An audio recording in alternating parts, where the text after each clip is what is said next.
poppin', family? It's your girl Dion Michelle from Love, Life, and the Law. And this little episode is gonna be called Won't He Do It? And New Job Jitters. Now, let me say this. When I pray, this is kind of how I pray. I pray the Lord's Prayer, and then I ask God for forgiveness for the things that I've done by omission and commission. That happens every day, because that's what happens every day. And then I tell the Lord thank you for all that He has given me. And then when I ask for stuff, I try to be very, very specific, because God will give you stuff that you ask for and maybe you ain't ready for it. So here's the deal. So I ask for stuff, and this is what I say.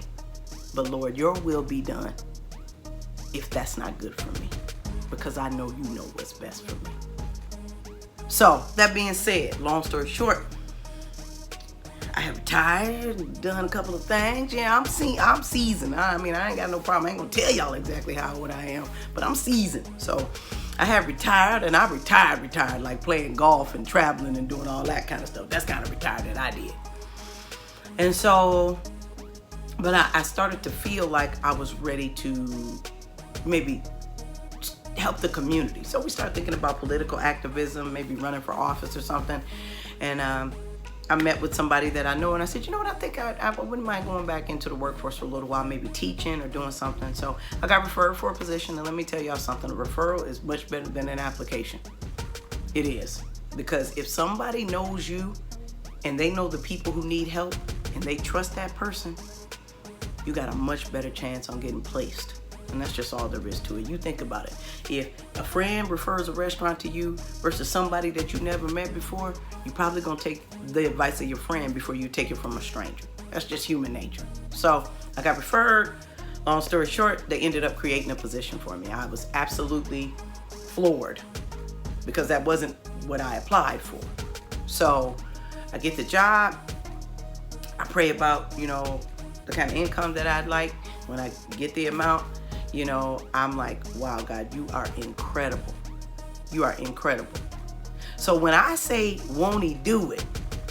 Those are the kind of won't He do it that I'm talking about. And it wasn't about the money.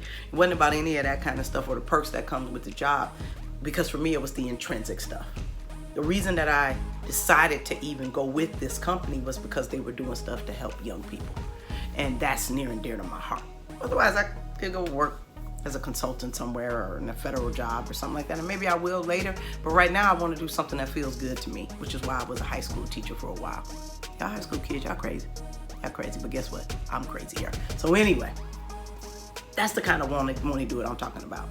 Let me tell you what I'm not talking about. I know somebody that knows somebody that knows somebody. And during the pandemic, when they were forestalling on your bills, your this, that, and the other, so their electric company wasn't turning off people's electricity.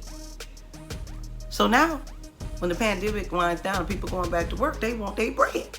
You got to pay for this stuff in the back, or get a grant or something to get somebody to help you pay for it. This person didn't do that. They went on vacation and didn't pay their electric bill. And then when there was another delay for 30 days before the electricity got turned off, they're going to break out and say, won't He do it? Listen, Linda. That's not the kind of won't He do it that I'm talking about.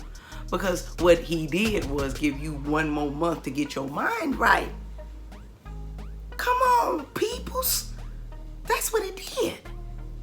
Pay your bill instead of going to Cucamonga. You go to Cucamonga in 3 months. Pay your bill now. I digress. So, won't He do it? Yes, He will. I don't know if that ain't what I'm talking about. That's what they was talking about. But won't He do it? Won't He create a position for you where there was none? Won't He give you a job that got perks? Won't He give you a salary? Won't He give you a job that helps you feel good about yourself? Won't He do it? Won't He do it? Yes, He will. That other one, I don't know about that. So anyway,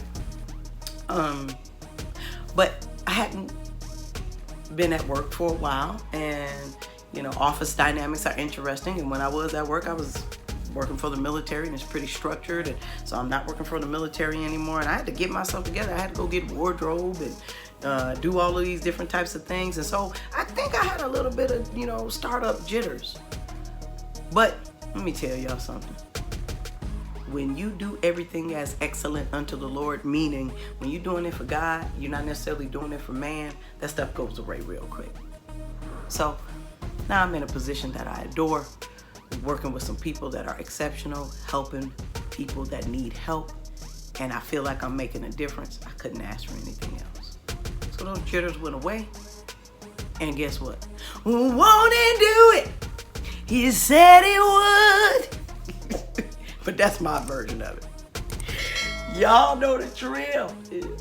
I know a lot about a little and a little about a lot, but the biggest thing I know is you gotta keep God up top. You might get that job. You shoot your shot. It's your girl, Michelle, from Love, Life, and the Law. Ciao.